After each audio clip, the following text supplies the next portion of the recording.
So today we're going to go through some functions using the waveform generator and the oscilloscope. So let me just open up my waveforms and let's get started. So this is what waveforms is going to look like when you open it up.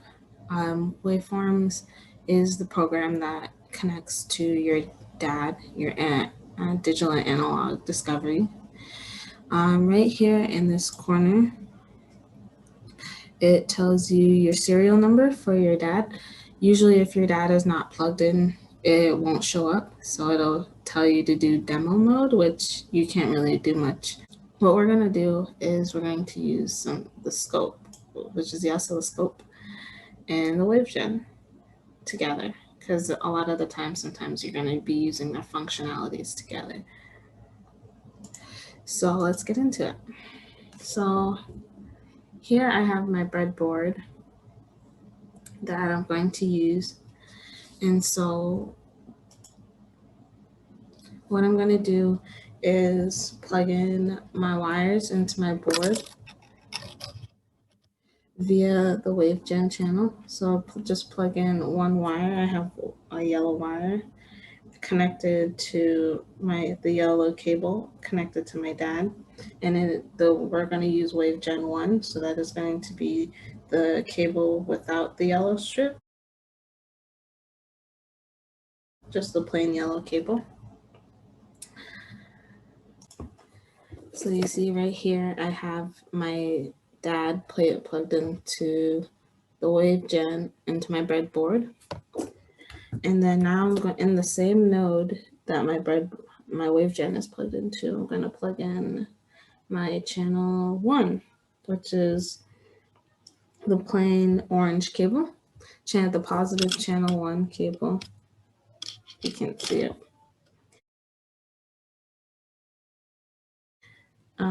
And then the orange cable with the stripe, what we're going to do is we're going to plug that cable into one of the black cables, which is the ground cable, to ground the negative channel of the channel 1 of the oscilloscope. That's just the common practice if you're not using the negative channel. Sometimes there are applications where you're going to need to use both the negative and positive channel to read proper measurements.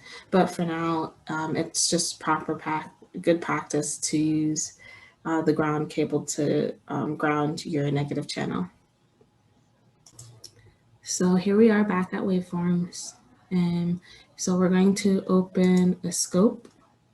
And when you click on the scope, it'll open up a scope tab. And we're also going to open up our Wavegen. For the Wavegen, you can generate various types of waveforms. If you just want a plain DC signal, or if you want a sine wave, square wave, or whatever one of these waves that may become applicable to whatever you're working on.